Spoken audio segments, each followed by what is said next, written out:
Você abre os olhos devagar, muito devagar, enquanto a luz cinzenta e fraca da manhã começa a entrar pela janela estreita de sua pequena câmara.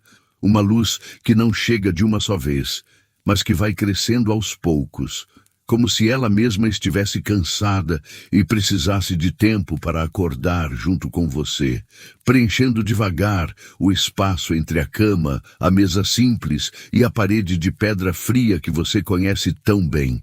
Nesse momento inicial, quando ainda não está totalmente desperto, mas também não está mais dormindo, você percebe o peso do cobertor de lã áspera sobre seu corpo, um peso que durante a noite toda pareceu necessário contra o frio de outubro que penetra pelas frestas das paredes de pedra. E agora parece tanto um peso quanto uma proteção, algo que você quase não quer afastar, mesmo sabendo que o dia espera por você lá fora.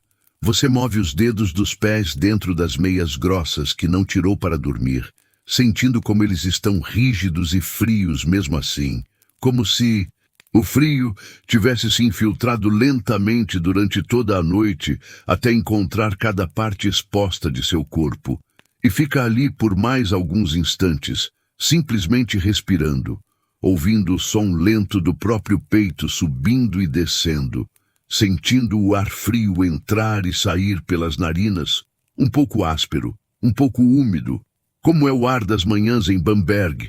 Você permanece deitado por mais alguns momentos, observando o teto baixo de madeira escura acima de você, contando mentalmente as vigas que sempre contou desde que se mudou para esta câmara. E são 7 vigas ao todo, cada uma marcada pelo tempo e pela fuligem das velas e do fogo da lareira. E você conhece cada mancha, cada rachadura, cada nó na madeira, quase como se fossem pequenas constelações pessoais.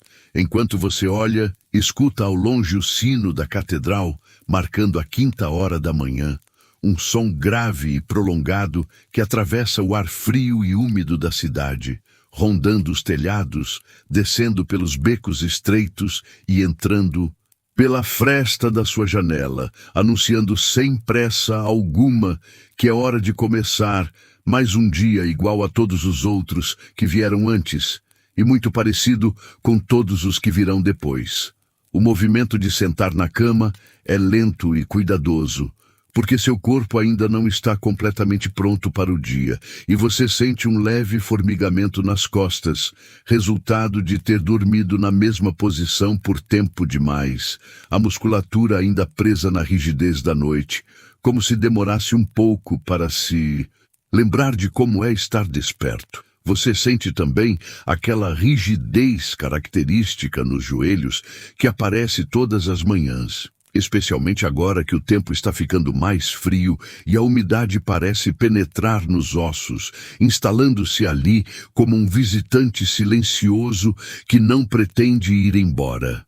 Mesmo assim, você move as pernas devagar, até que consegue colocar os pés no chão de pedra gelada, sentindo o contraste entre a temperatura do corpo e a temperatura da pedra, um choque frio que se repete todos os dias e ainda assim mantém algo de surpreendente, como um pequeno lembrete de que o mundo lá fora é sempre um pouco mais áspero do que o calor da cama. Você permanece sentado na beira do colchão simples, deixando que seus olhos percorram o interior da câmara, a mesa de madeira com a bacia de louça, o banco, o pequeno baú onde guarda suas poucas roupas, a parede onde o manto pende pesado e imóvel, tudo tão familiar que você poderia desenhar de memória cada ângulo, cada sombra. Só então você se levanta com calma, apoiando as mãos nos joelhos para ajudar no movimento e caminha aos poucos passos até a pequena mesa onde está a bacia com água que você deixou ali na noite anterior, sabendo que a água estaria fria. Mas ainda assim, tocando sua superfície com a ponta dos dedos antes de mergulhar as mãos completamente. A água está tão fria que quando você mergulha as mãos nela, sente um choque que sobe pelos braços até os ombros, uma sensação que é ao mesmo Tempo desagradável e revigorante.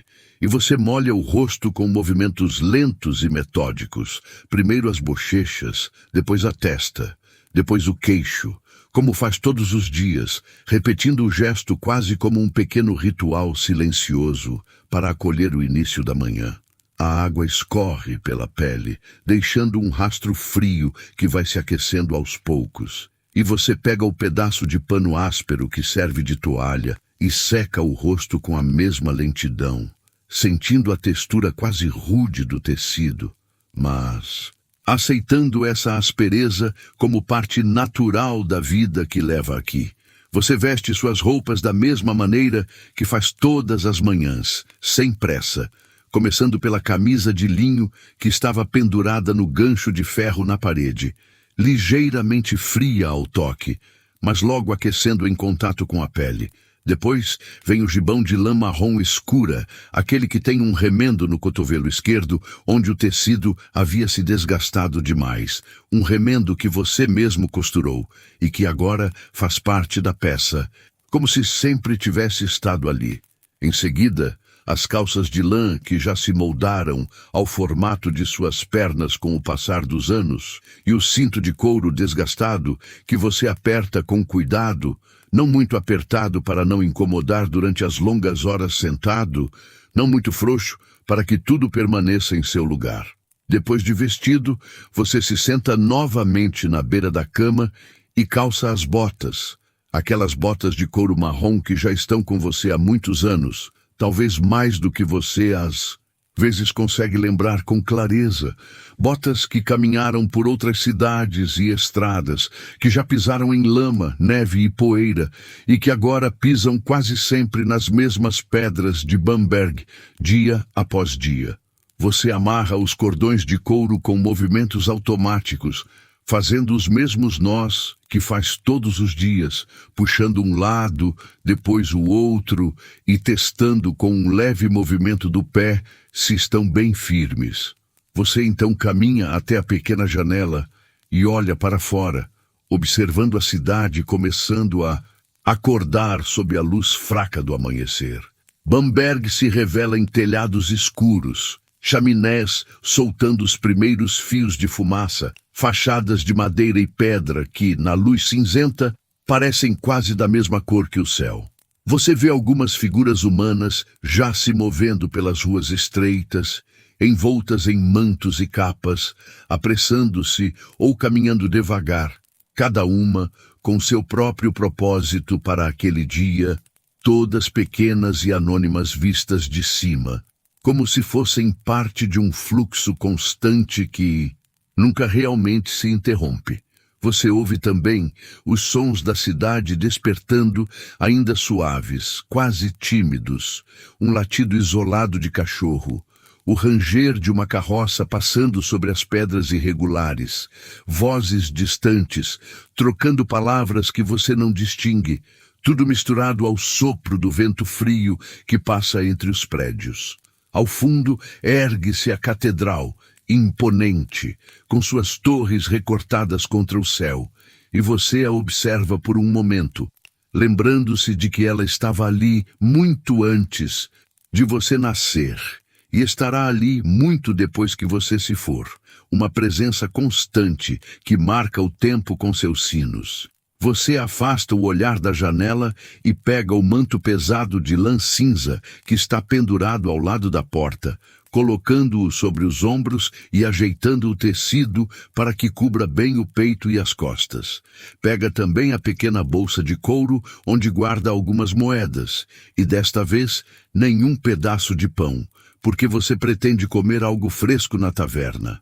Abre a porta de sua câmara e sai para o corredor estreito e escuro, fechando a porta atrás de si com o cuidado habitual, como se o gesto de fechar fosse também o gesto de encerrar o mundo pequeno e íntimo do quarto para entrar no mundo mais amplo, mas não menos restrito, do tribunal e da cidade. O corredor está silencioso, o ar parado e frio, com uma única faixa de luz, vindo de uma pequena abertura no final, onde o dia insiste em entrar. Você caminha devagar pelos degraus de pedra, gastos pelo uso de muitos anos, talvez de muitas vidas, degraus que têm o meio mais baixo do que as bordas de tanto serem pisados, e segura o corrimão de madeira áspera, sentindo sob os dedos as mesmas marcas, os mesmos nós, talvez as mesmas farpas que já o arranharam em outras manhãs. Ao sair do edifício, você é envolvido pelo ar frio da manhã, que traz consigo o cheiro de fumaça de lenha, de umidade e de algo indefinível que parece ser o cheiro próprio de Bamberg, mistura de corpos, animais, cozinhas e oficinas. Você ajusta o manto ao redor dos ombros e começa a caminhar, com o passo conhecido, pelas ruas estreitas em direção à pequena taverna onde toma seu desjejum quase todos os dias. As ruas são feitas de pedras irregulares, que se encaixam sem perfeição, deixando pequenas frestas onde a água da chuva às vezes se acumula, e onde o musgo cresce nos pontos mais sombreados. Seus pés já conhecem cada desnível, cada pedra um pouco mais alta ou mais solta, e você adapta o passo sem nem precisar pensar, como se seu corpo tivesse aprendido o caminho por conta própria.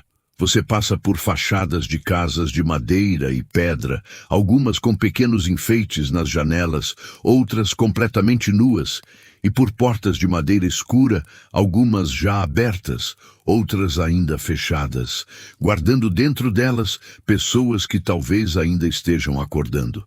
Passa por uma mulher carregando um cesto de roupas, por um homem empurrando uma pequena carroça, por um garoto que corre rápido demais para o frio da manhã, e todos esses rostos e figuras parecem ao mesmo tempo familiares e distantes, como se fizessem parte de um cenário que se repete, com pequenas variações, todos os dias. A taverna, quando você chega, está quase como sempre, com um pouco de fumaça saindo pela chaminé e um cheiro morno de pão e cerveja no ar. O edifício de 2 andares, com as paredes de madeira escurecida, parece acolhedor em comparação com o ar frio da rua. E quando você empurra a porta pesada, o calor da lareira o recebe como um abraço discreto e silencioso. Lá dentro, o salão ainda está meio vazio, com algumas mesas ocupadas por homens que, como você, se preparam para o dia de trabalho, comendo em silêncio, às vezes trocando poucas palavras. Você segue direto para a mesa no canto onde costuma sentar, uma mesa de madeira desgastada, marcada por cortes, manchas e pequenos entalhes, como se toda a superfície contasse histórias pequenas de pessoas que já se sentaram ali antes de você. Você se senta, repousa o manto no banco ao lado e espera com a mesma paciência de todos os dias, sem olhar muito ao redor, permanecendo naquele estado de vigília tranquila em que você está acordado, mas ainda não totalmente entregue ao peso do dia. A mulher que administra a taverna, Gertrude, aparece depois de alguns minutos, limpando as mãos no avental, com a expressão concentrada de alguém que faz o mesmo serviço todas as manhãs. Ela olha para você com um breve reconhecimento, sem necessidade de muitas palavras, porque já sabe o que trazer. Em pouco tempo, ela coloca sobre a mesa um pedaço de pão escuro e denso, um pedaço de queijo duro e salgado e uma caneca de cerveja fraca. Você agradece em voz baixa, e ela já se vira para atender outra mesa, deixando você sozinho com a refeição simples. Você pega o pão, sente sua textura na mão, parte-o ao meio, observa por um breve instante o miolo compacto, pontilhado de pequenas bolhas irregulares, e então leva um pedaço à boca, mastigando devagar.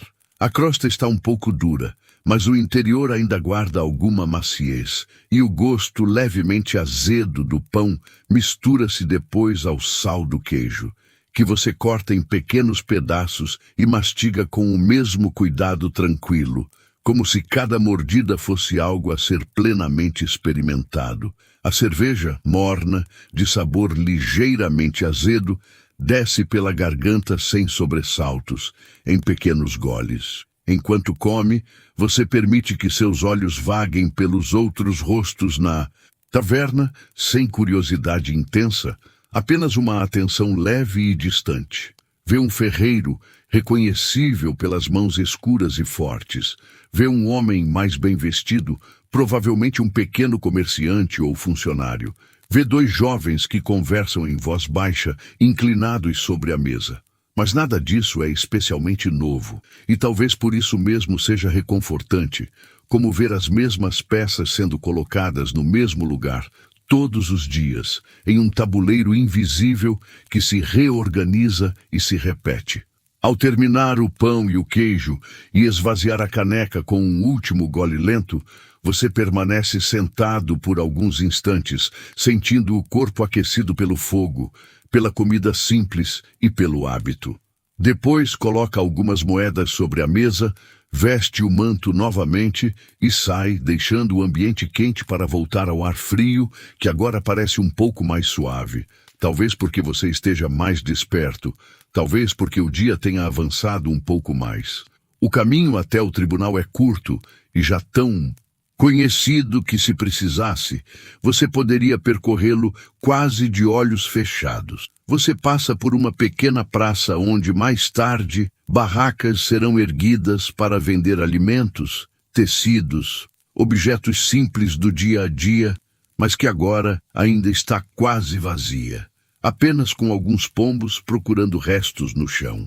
Atravessa uma ponte de pedra sobre um riacho de águas frias, que corre com constância, murmura baixo sob suas botas e sobe uma rua levemente inclinada, até que o prédio do tribunal se impõe à frente.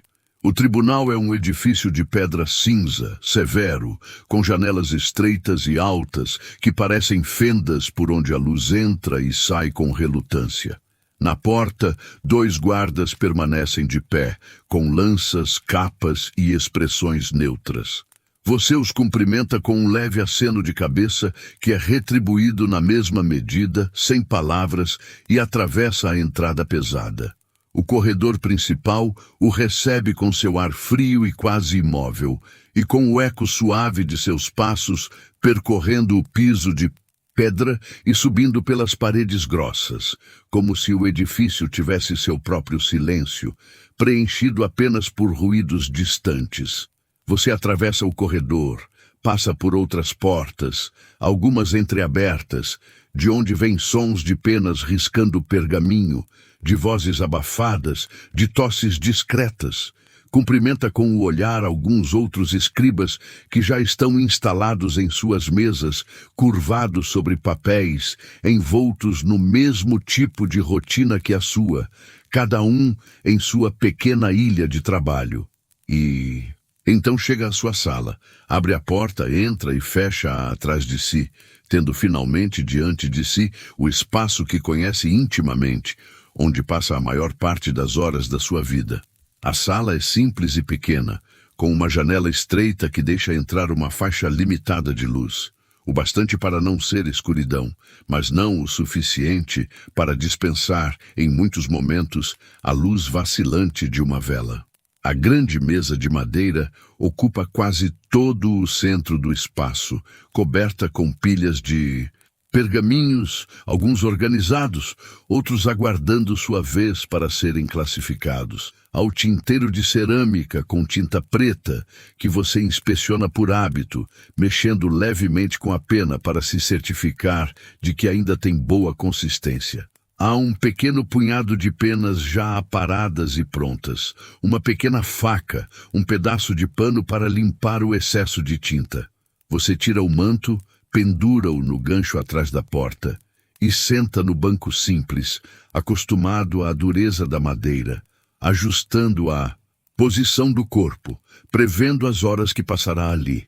Seus olhos repousam por um momento na pilha de documentos que o espera, confissões que precisam ser copiadas, registros que devem ser recatalogados, bilhetes oficiais que carecem de transcrição mais limpa.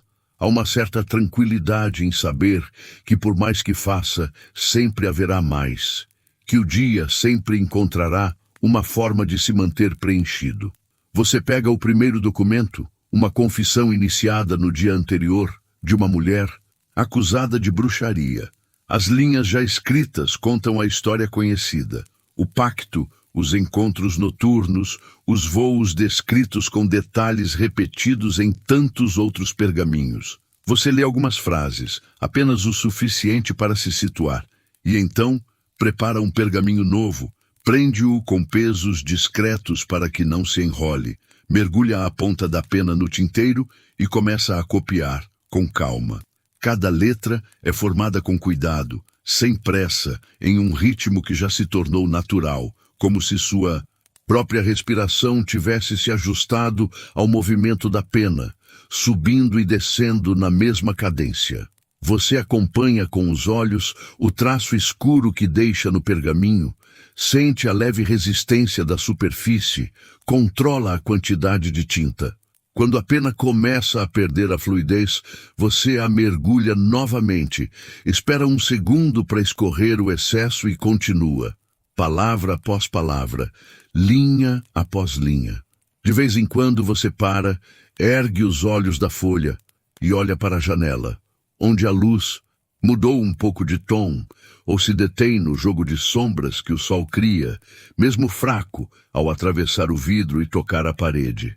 Talvez você estique os dedos, gire devagar o pulso, incline o pescoço para um lado e para o outro, ouvindo um leve estalo nas vértebras cansadas, e então volta ao pergaminho, ao traço, à repetição paciente do texto que, de tanto repetir, parece começar a se esvaziar de qualquer outro sentido, além do simples fato de estar ali, escrito. Depois de algum tempo, uma batida na porta interrompe o fluxo contínuo. O som é firme, mas contido, e você já sabe o que significa. Você coloca com cuidado a pena de lado, certifica-se de que o pergaminho em que trabalha está longe o suficiente do tinteiro para não ser manchado, e se levanta, endireitando as costas. Abre a porta e vê um dos guardas, jovem, com o rosto acostumado a esse tipo de recado, apenas fazendo um gesto rápido com a cabeça, um convite silencioso para que você o siga até a câmara de interrogatório. Você caminha pelo corredor novamente, agora em direção a um espaço que conhece bem, mas que, ainda assim, mantém uma atmosfera própria, mais densa, como se parte do que acontece ali ficasse preso nas paredes. Ao entrar, percebe a sala ampla, as pedras nuas, frias, marcadas, a mesa robusta no centro, as tochas presas às paredes, lançando uma luz trêmula que cria sombras longas. O interrogador já está no seu lugar, rodeado por alguns papéis, com os olhos baixos, a expressão concentrada. Você se dirige ao seu canto habitual, onde um pequeno banquinho e uma mesa auxiliar o esperam. Pega um pergaminho novo, ajusta-o, verifica a pena, certifica-se de que tem tinta suficiente, prepara o espaço como alguém que arruma a própria área de trabalho antes de se entregar à tarefa. Enquanto faz isso, você escuta, sem olhar diretamente, a porta se abrindo novamente, passos ecoando, correntes leves, e então a pessoa que será interrogada é trazida para dentro. Hoje é uma mulher de meia idade, ou talvez um pouco mais, difícil dizer com precisão. Os cabelos estão desgrenhados, o rosto pálido, os olhos abertos demais, como de alguém que passou muito tempo acordado. Há algo na maneira como ela olha ao redor, rapidamente, como se procurasse uma saída onde não há nenhuma que você reconhece de tantas outras vezes. Ela é conduzida até a cadeira no centro, suas mãos são presas, seus pés também, e os guardas recuam, deixando o espaço ao redor dela, limpo, como se tudo estivesse arrumado para um tipo de cerimônia cuidadosamente repetida.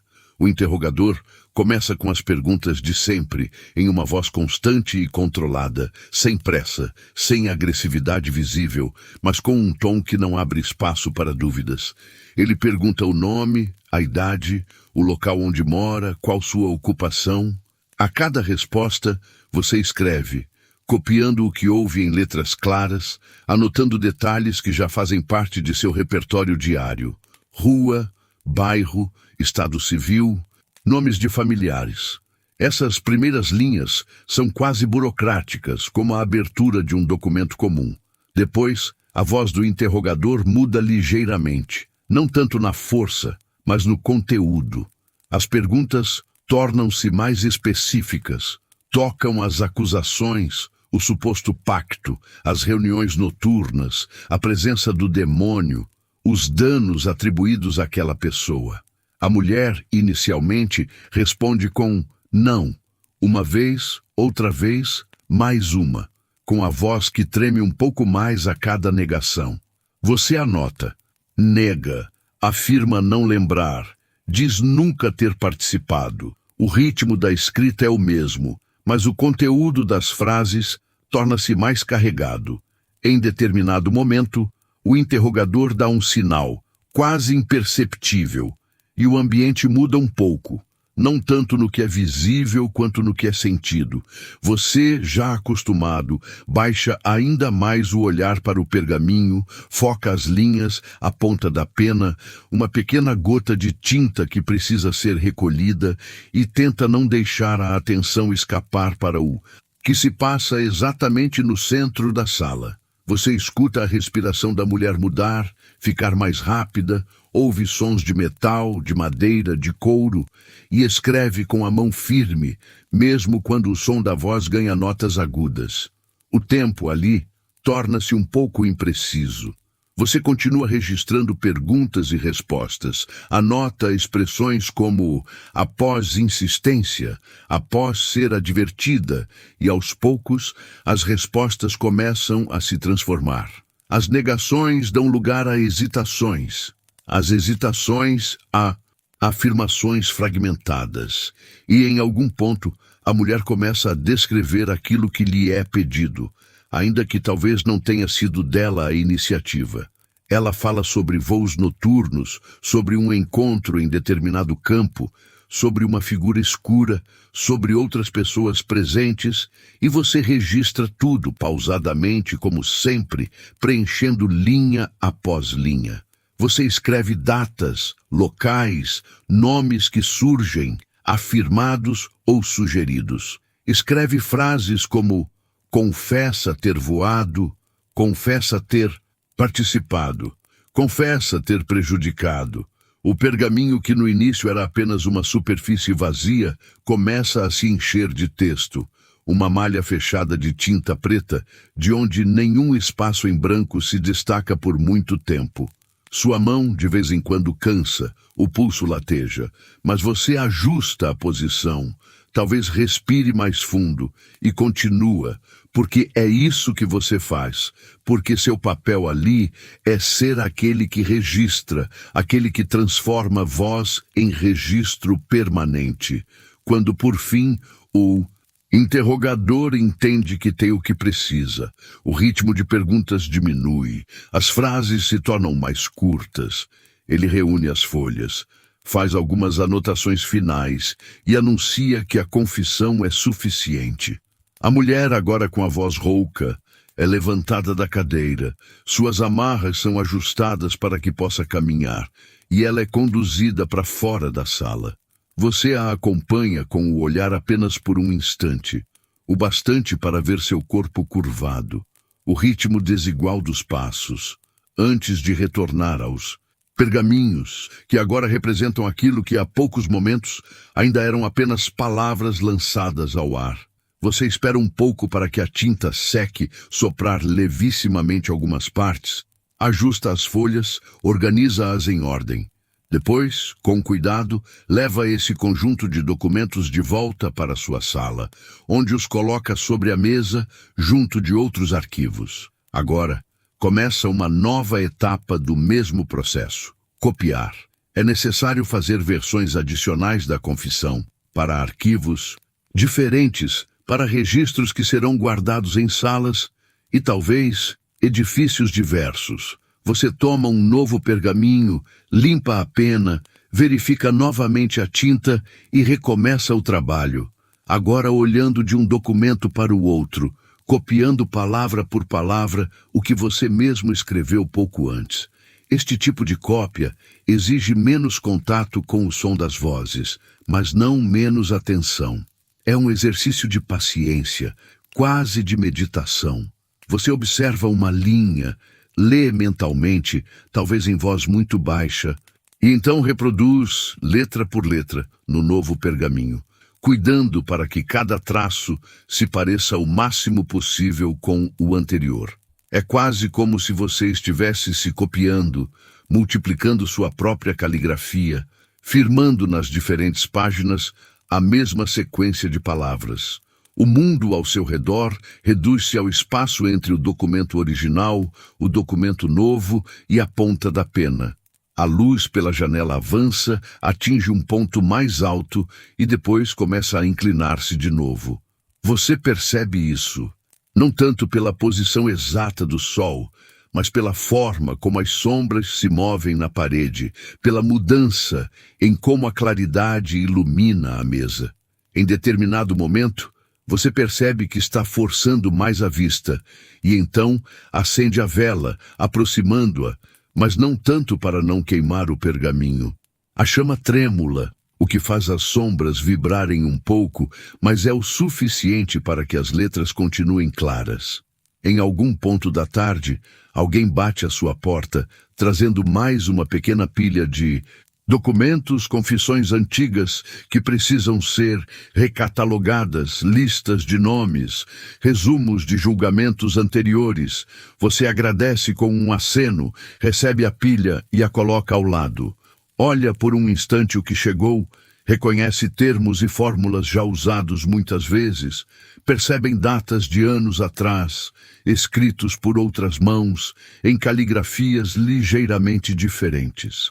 E depois volta para o que estava fazendo, sabendo que, assim que terminar, aqueles novos antigos documentos ocuparão seu lugar no fluxo de trabalho.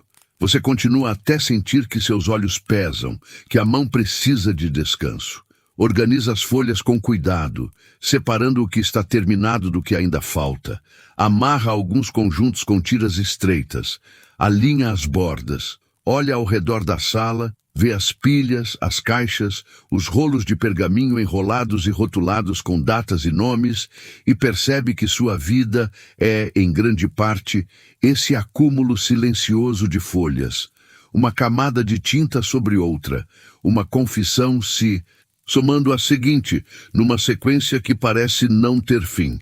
Quando a luz natural quase desaparece por completo, mesmo com a vela acesa, você decide que o dia de trabalho chegou ao limite possível. Apaga a chama com um sopro cuidadoso, observa o fio de fumaça subir e desaparecer, veste o manto, certifica-se de que nada importante ficou fora do lugar.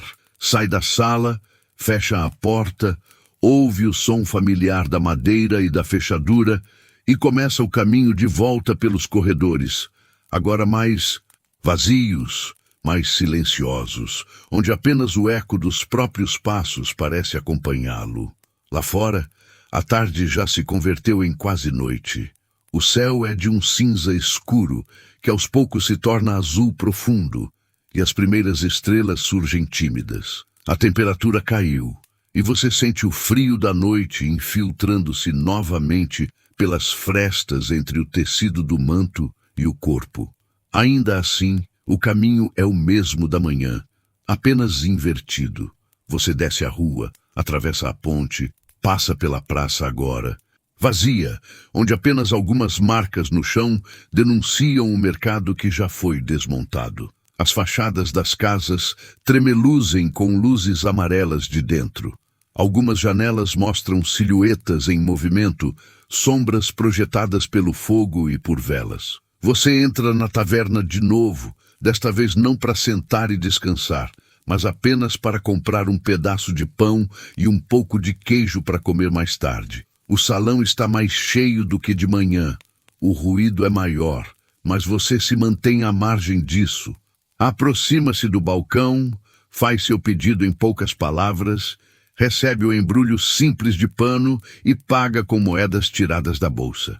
Gertrude faz um leve aceno de cabeça e você responde do mesmo modo, sem necessidade de prolongar o momento. Quando volta às ruas, a noite está mais avançada e você sente, de um modo estranho, que o dia se fechou em um círculo completo, da cama ao tribunal, do tribunal à lareira que o espera.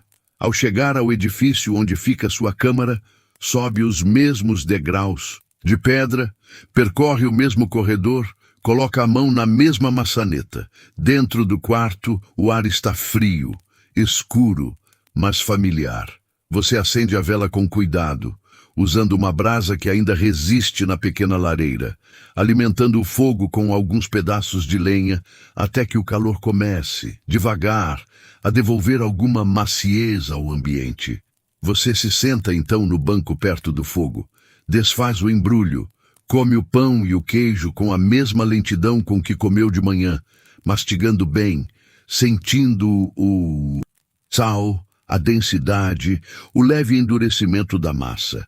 Não é uma refeição farta, mas é suficiente. E enquanto come, você observa a dança das chamas, que sobem e descem, consomem a madeira aos poucos, deixam brasas vivas que brilham em vermelho intenso. A luz do fogo projeta sombras nas paredes, desenhando silhuetas suaves dos poucos objetos do quarto.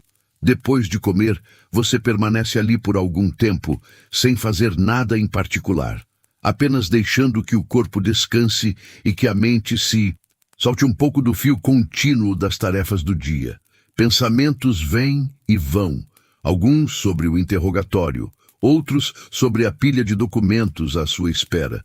Talvez alguma lembrança distante de um tempo em que sua vida era diferente, em outra cidade, em outro ofício. Mas esses pensamentos não se aprofundam, passam como nuvens que desfilam lentamente no céu. Quando o cansaço se torna mais pesado, você se levanta, apagando a vela ou deixando apenas um fiapo de luz, e se prepara para dormir.